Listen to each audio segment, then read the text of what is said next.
Daily Gospel Reading. Unang pagbasa. Pagbasa mula sa aklat ni Propeta Jeremias.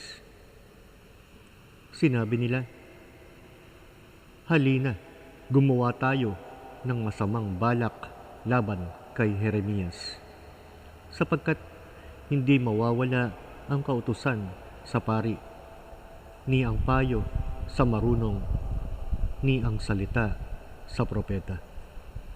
Halina, saktan natin siya sa pamamagitan ng ating dila at huwag nating pansinin ang alinman sa kanyang mga salita. Dinggin mo ako, O Panginoon, at pakinggan mo ang tinig ng aking mga kaaway. Masama ba ang igaganti sa mabuti? Gayong naghukay sila ng hukay para sa aking buhay. Alalahanin mo na ako'y tumayo sa harap mo upang magsalita ng mabuti para sa kanila at upang ilayo ang iyong galit sa kanila."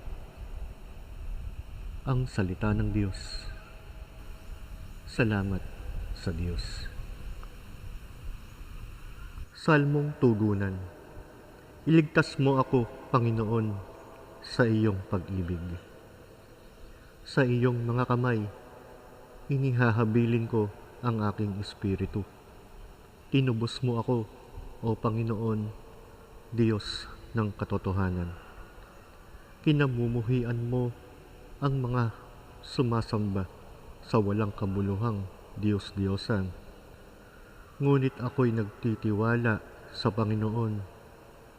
Ngunit ako'y nananalig sa iyo, O Panginoon. Sinabi ko, ikaw ang aking Diyos. Ang aking kapalaran ay nasa iyong mga kamay. Iligtas mo ako mula sa aking mga kaaway at sa mga umuusig sa akin. Pasikatin mo ang iyong mukha sa iyong lingkod. Iligtas mo ako dahil sa iyong pag-ibig. Ebanghelyo. Ang mabuting balita ng Panginoon ayon kay San Mateo. Papuri sa iyo, O Panginoon. Habang paakyat si Jesus sa Jerusalem, isinama niya ng bukod ang 12 at sinabi sa kanila, "Tayo'y aakyat sa Jerusalem at ang Anak ng Tao ay ipagkakanulo sa mga punong pari at mga eskriba. Siya'y hahatulan nila ng kamatayan at ibibigay sa mga hentil upang tuyain, hagupitin at ipako sa krus. Ngunit sa ikatlong araw, siya'y muling mabubuhay." Pagkatapos, lumapit sa kanya ang ina ng anak ni Zebedeo kasama ang kanyang mga anak. Siya'y lumuhod at humiling sa kanya. Sinabi ni Jesus, "Ano ang ibig mo?" Sumagot siya, "Ipagkaloob mo na ang 2 kong anak ay makaupo sa iyong kaharian, isa sa iyong kanan at isa sa iyong kaliwa." Sumagot si Jesus, "Hindi ninyo nalalaman ang inyong hinihingi. Makainom ba kayo sa kalis ng aking inuman?" Sinabi nila, "Makaiinom kami." Sinabi niya sa kanila, "Iinom nga kayo sa aking kalis. Ngunit ang pag-upo sa aking kanan o kaliwa ay hindi ako ang magbibigay, kundi yaon ay para sa mga inihanda ng aking Ama." Nang marinig ito ng 10, nagalit sila sa magkapatid. Ngunit tinawag sila ni Jesus at sinabi, "Alam ninyo na ang mga pinuno ng mga hintil ay naghahari sa kanila, at ang mga dakila ay gumagamit ng kapangyarihan sa kanila. Ngunit hindi dapat maging ganoon sa inyo. Ang sino mang ibig maging dakila sa inyo ay dapat maging lingkod ninyo. At ang ibig maging una sa inyo ay dapat maging alipin ninyo. Gaya ng anak ng tao na naparito, hindi upang paglingkuran, kundi upang maglingkod at ialay ang kanyang buhay bilang pantubos sa marami." Ang mabuting balita ng Panginoon. Pinupuri ka namin, Panginoong Hesukristo. Pagninilay.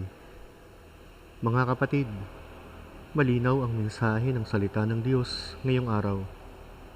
Si Jeremias ay gumagawa ng mabuti, ngunit ginagantihan ng masama.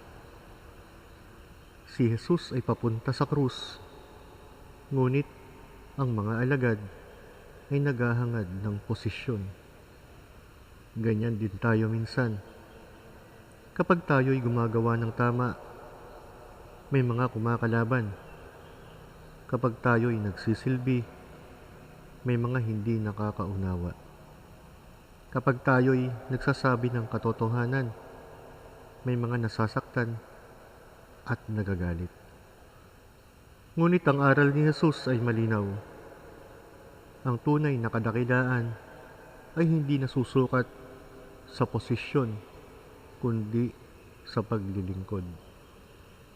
Sa panahong ito ng Kwaresma, inaanyayahan tayong suriin ang ating puso. Naghahanap ba tayo ng papuri? Gusto ba nating maging una? O handa ba tayong maglingkod kahit walang nakakakita? Ang daan ni Kristo ay daan ng krus. Ngunit ito rin ay daan ng muling pagkabuhay. Panalangin. Ama naming Diyos, sa gitna ng mag-uusig at pagsubok, turuan mo akong magtiwala sa iyo kapag ako'y naghahangad ng karangalan. Paalalahanan mo ako na ang tunay na kadakilaan ay nasa paglilingkod. Bigyan mo ako ng pusong mapagkumbaba at handang magsakripisyo para sa iba. Naway matutunan kong sundin si Jesus sa landas ng kababaang loob at pag-ibig. At sa bawat krus na aking pasan, makita ko ang pag-asa ng muling pagkabuhay. Amen. Sa ngalan ng Ama, ng Anak, at ng Espiritu Santo. Amen.